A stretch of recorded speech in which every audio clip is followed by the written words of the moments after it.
Good news, everyone. Hold it!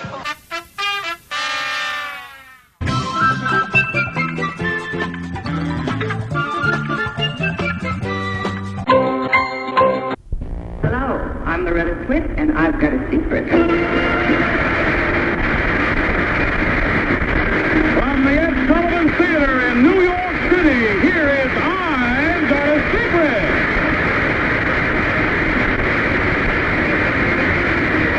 And now, here's the star of I've Got a Secret, Bill Cullen!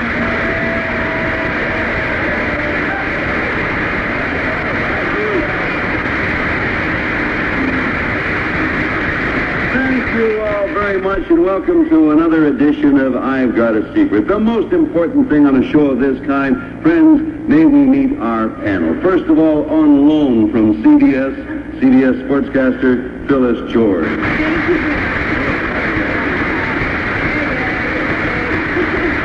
On loan from Match Game 76, the matchless Richard Dawson.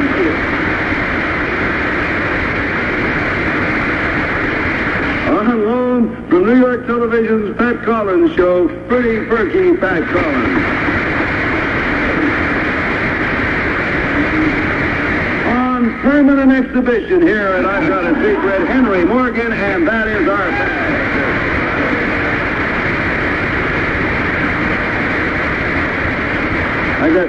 I got the feeling, Henry, that you sort of were expecting something out of the ordinary there. Something a little more shameful than what you said, yes. I was really very kindly to get ready. Henry, panel, you all ready to do some playing? Yes. We've got somebody for you. May we please meet our first contestant?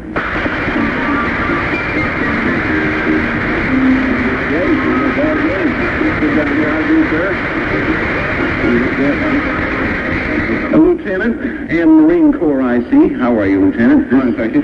Will you tell us your name, first of all, and where you're from? I'm Art Knowles, and I'm from Franconia, Virginia. And how long have you been in the Marine Corps, Art? Only 2 weeks, Bill. I just graduated from the United States Naval Academy in Annapolis. Well, congratulations for that. That is an accomplishment in itself. Can you tell us about this little bag you brought out here, Art? Yes, my secret involves this bag. Oh, so then you can't tell us anything about it. Not with those people listening there. All right, if you will whisper it to me, we'll show the audience what's in the bag, if you will, please. No.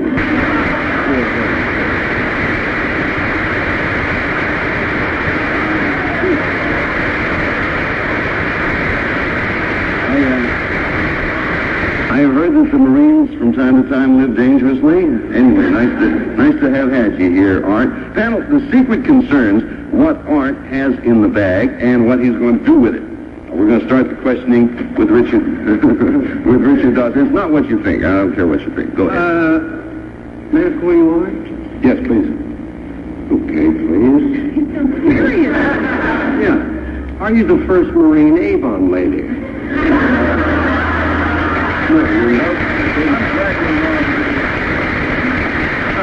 Art, what do you have in the bag? Is it alive? No, sir. Was it alive? No. An inanimate object, please. Exactly. Something you made? Yes, sir. So it's handmade. Did you make it? Yes, sir. Did you win a prize for making this? Did you win any? What? No prize. No. Did you enter it in the competition, whatever this is? Sort of, yes. Is it edible? No. Not? Okay, Pat, I'm not interested. Something established there. Lieutenant, does the secret in the bag have anything to do with your military career, your days in Annapolis? None whatsoever. No whatsoever. Would you call the bag related to a hobby of yours? I would think it'd be a hobby of mine, yes. Is it a hobby that someone in your family got you interested in? No. Back to what's in the bag. We have established that it's inanimate. It's nothing to eat, and it won't walk away on it. Nothing like that. Nothing like that. Will it show that you have some creative talent, perhaps? I think so. Definitely. Would it be likely to see this in a gallery or a museum? Perhaps in the future. No, I'd say no, Pat. No. Is it something There is that... another one in a museum in New York. I didn't know that. I saw it yesterday. How was it? There's one already? Oh. And is this something that could be sold? Oh, yes, I think you'd find buyers for this bag, yes. It's a one of a kind. Henry, I a kind. I think we can leave it like it is a one of a kind at that point, Henry, if you would. It's in a museum in New York. No, there's one similar to it in a museum. In a museum. Is it anything like, say, the Smithsonian? No, it's a specialty museum. Yeah. Is it anything to do with arts and crafts? No. No, sir. Is it something you made rather than something you put together? You put it together. I made every part in it. Did you make it out of metal? Yes. Does it do anything? Yes, it does. Does it do anything amusing? I think so. I think you'll find it amusing, Henry. Would you call it more toy, than a useful object? A toy, right. Okay. Does it fly? No, sir. Does it jump up and down? No, sir. Okay. And we just discovered, Phyllis, that it doesn't fly or jump up and down. You have the honor of the panel. But does it crawl? Does it crawl? No. Does it move at all? Yes, it does. It does move. Does it go sideways? No. And it doesn't go up or down? No. Wait, sideways, up and down, doesn't crawl, doesn't... What else can you do? Does it, Don't look at Richard. He hasn't done anything for years. arms or something? Does it have... is it... One, I know. Is it one thing? Is it one... I mean, are there parts to it? Yes. There are parts to it. Are those parts movable? Yes. Oh, we're getting someplace.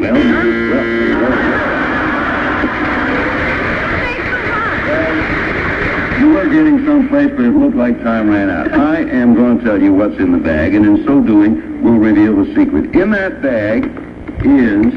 Take it out. You want to take a look at this. Now, tell us what that is. What is This it? is a bicycle. This is a bicycle. Can you believe that?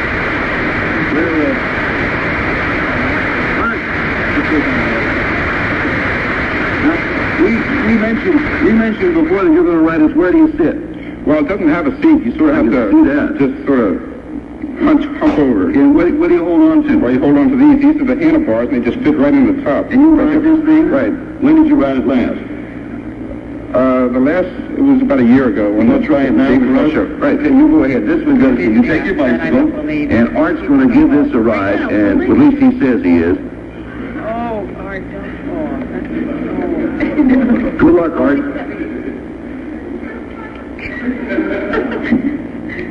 Well, Comes after hallowed be thy name. what kind of shoes do you have on? Take another shot at it, Art. That's One more a time. swell invention. Big million. What museum has one of those? There you go. He's riding. Look at that. Congratulations, Art. You got it going. Well done, Art. Thank you, Art. We'll be back here with more of our secret. Right now, we have a word for you.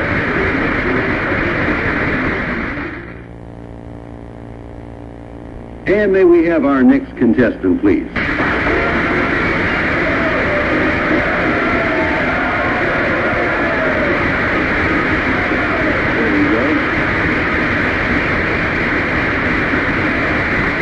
Many people came to attention when you walked out. Would you tell us your name, please, and where you're from? Yes, my name is Moffett Kennedy, and I'm from Topeka, Kansas. That's Miss Kennedy, is it? Yes, Mrs. Kennedy. Mrs. Kennedy. Now, if you will, Miss Kennedy, whisper your secret to me. We'll show it to our audience. Well, you tell me more. Tell me more.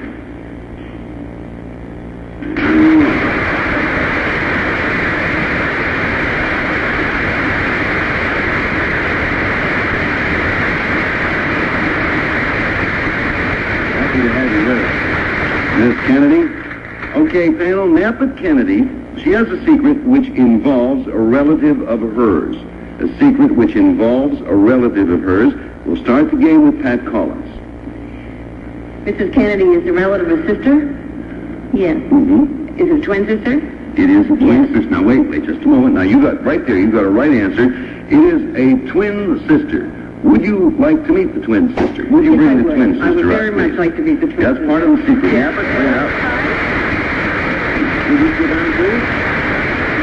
Now, pal. Begins to get interesting here. You've got part of the secret. Nappet Kennedy has a twin sister. She is Prasanna Worthington. Hello, Prasanna. Hello. Welcome to our program. Now, You're only part of the way home, pal. So, Pat, you established that. You've now met the twins. Pat, we're ready for you to pick up. Oh, I knew you'd do that. I'm sorry. I knew that was Not ready for you to pick up, but Henry, go ahead. Lightning could strike a third time, couldn't it? Mm-hmm. Indeed could. Did it? Did it? You mean Is there another sister? No. Boy, I was smart up till then. No, there's more to it. All right, is it another relative? There is another. Yes. Okay. Is it a Is it what did you say, Henry? relative? No, it is not. These two are pretty much the whole thing. There's no more relatives involved. No more relatives. No. We won't Now, find out this is about something you two girls accomplished together. Yes, you could say that. You certainly could. Does it have anything to do with other people? Other people were involved. Yes. Other people's help was needed. Yes.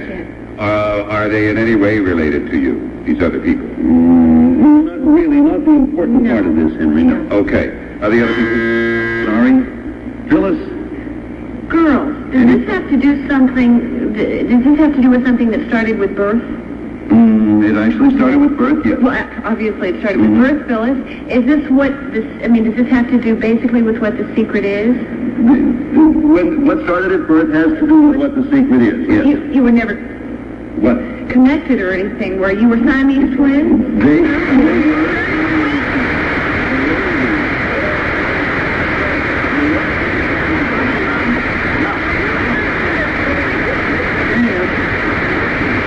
And as you can see, they are obviously no longer Siamese twins. They, panel, were Siamese twins, and they were the first Siamese twins ever to be successfully separated by twins.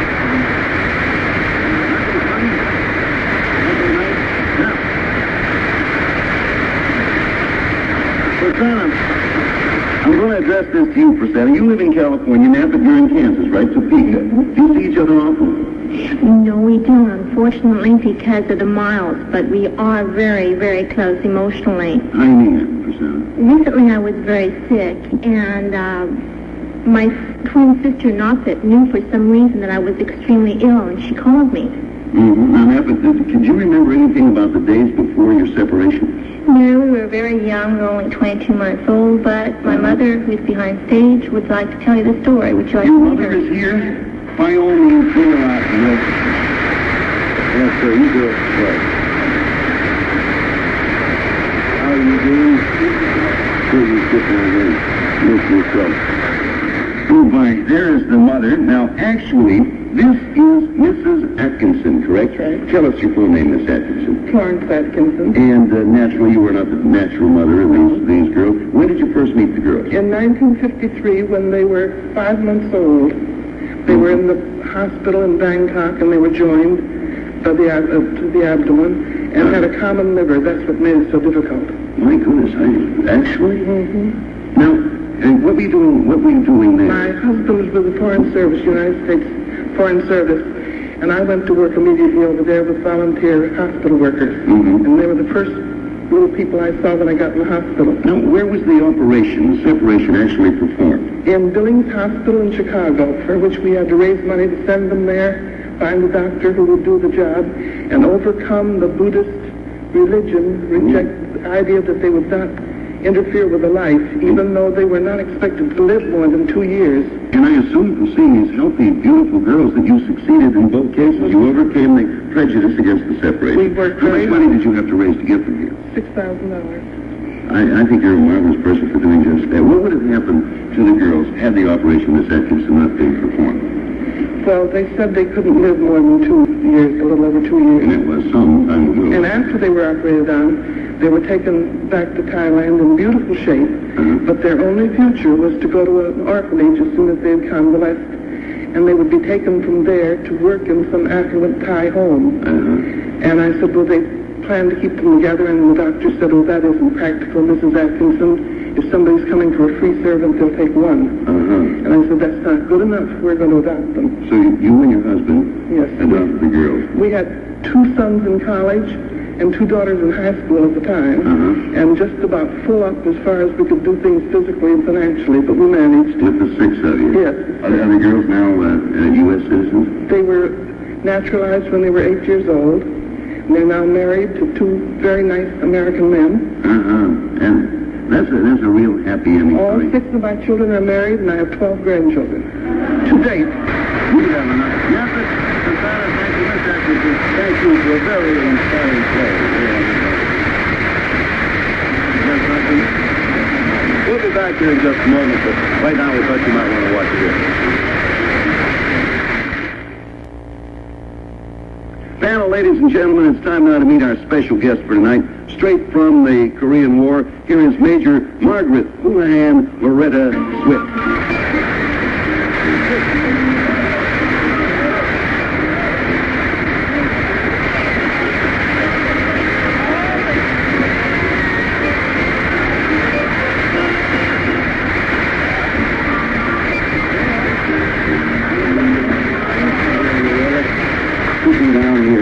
Hey, I just want to know, before you got here, why did you go over there? As if we saw it, but I want to establish it. Why did you go over and take all our pencils and their notes? Well, as you know, we're going to test the memory of the panel. And we don't want them making any notes on their pads. I mean, not that they would cheat, but we don't want to take any chances. There are a lot of make notes, but here, panel, you are not allowed to do anything, right? Right. Just listen very closely. Full native memory. You ready, Loretta? Ready. Panel, let me tell you about this. You're not going to be able to take any notes while I interview Loretta. Is that good? We're going to see how good your memory is. Now, hang in there. I'm going to ask Loretta a series of very personal questions. Oh. Well, I mean, you know, I'll take it easy a little bit. And when it's all over, we're going to see how many of them you can answer. Ready, Loretta? Ready. All right. What is your full name? Loretta Jane Swit.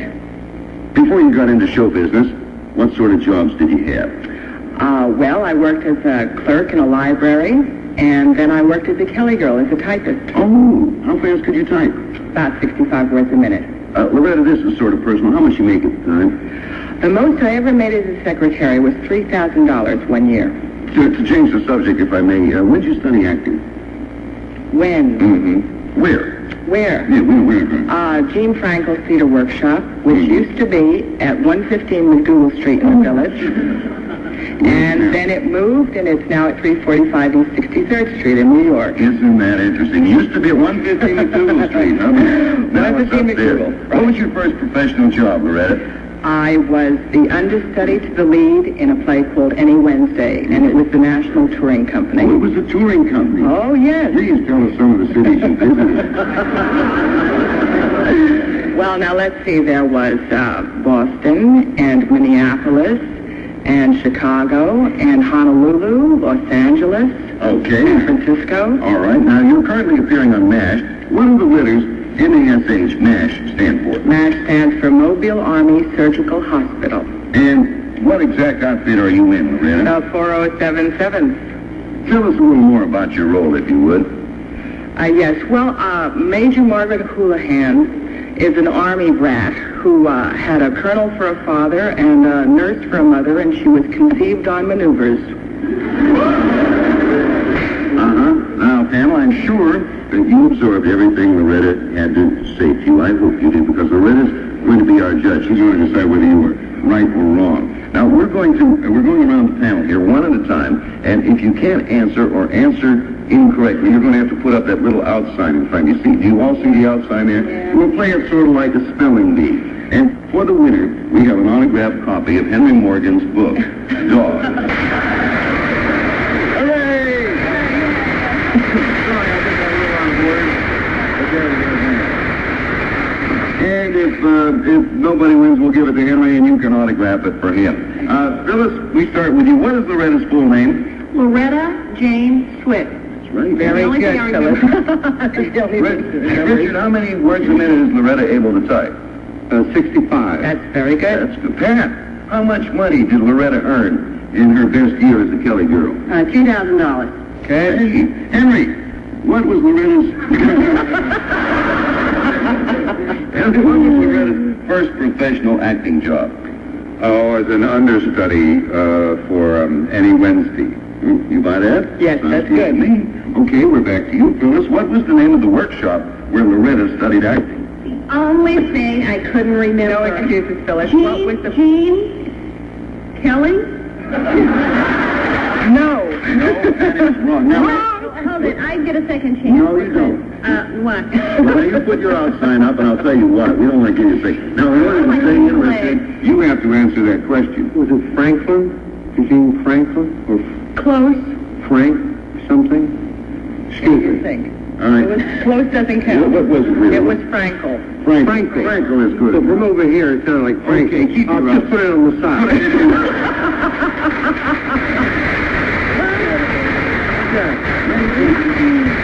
Ready to turn around at a moment's notice. Pat, what was the original address of the workshop? 115 McDougal. Very That's good. good. That was good. Now, Henry, McDougal Street. you got your out sign ready, Henry. Where did it move to? I think it was on 63rd Street, Mm-hmm. but I don't know the number. It was Well, 63rd. E63 is right. 63rd is enough. You can take your out sign. Henry. That's very good. Okay, now what do, Richard, the initials NASH stand for? Oh, yes. It's, many are called, fewer chosen. Medical, Army, hospital supply. Now we're going to get tough, Richard. Yes, you're quite right. Pat, what does it stand for? I watch the show all the time. It shows you real dumb I am if I don't get this. Mobile, Army, Surgical, Hospital? Good. Very good. Perfect. Henry, what outfit did Loretta serve in Nash? 477. Wrong, it's 407. Put your out sign up, please, Henry. At this point, we have tie winners. There's about Richard, your out sign is up. Pat, you're the only one left. Oh, dear. No, that's all right. I don't have any questions because I didn't give you any more information. And you can tie that one on me, folks. But we got a little bit more. We have not decided whether. See those blindfolds in front of you? You bet. Put your out signs down and put those blindfolds on, if you will. Okay. This is a little bit of a memory game. Is that everybody? Right, everybody, you two. Now, Very hot under here. Daniel, That was just to warm up their memory. right, now we see how well you go. Now, you must post the first All question. right, Miss George. Yes. You have been sitting next to Richard Dawson all evening, and you saw him backstage before the show. Right. Can you tell us what he is wearing? No. No. He's wearing a tie, a Good. suit, and a shirt. And, How about a and coat? underwear and socks and shoes. Well, you know, more than we know. Far wrong. Here, Do you have any idea what color suit? no, I'm picking, why not? No, let's say, well, he had on a blue. Right. First, let's say this is brown. Brown. Take off your blindfold and take a look. Check. Blue, you see there. Oh, it is blue. Well, let me put it back on because I said blue first. Yeah, but then you say... Now, Richard, you've been sitting next, same thing with Yeah. Pat. You tell us what Pat's wearing. I think Pat has a turquoise. Okay, that's good. That's very good. Go ahead if you want. And she's dressing for two. She's a child, you see. That's Yeah. how I noticed. Either that or she was doing a Sidney Greenstreet impression. Is she wearing a necklace? Yes, I think she is. What kind? I don't know if it was pearls or elbow macaroni. I think... Elbow macaroni is a good Take a look, Richard. Take off your blindfolds, everybody. They didn't do all too badly on that. No, Did they, Loretta? no. We'll be back there in just a moment. Right now, we have a word for you.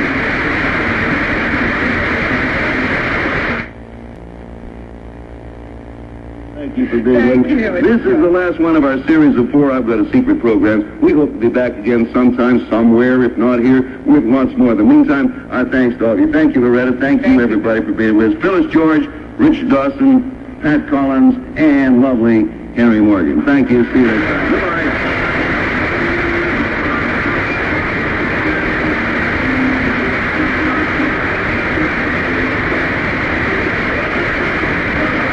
This is Johnny Olson speaking for I've Got a Secret. A Mark Cookson, Bill Todman production.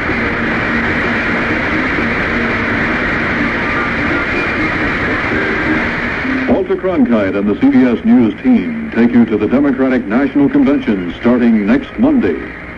Tomorrow night, the fun begins at 8, 7 Central, when the Jacksons welcome guest star Joey Bishop.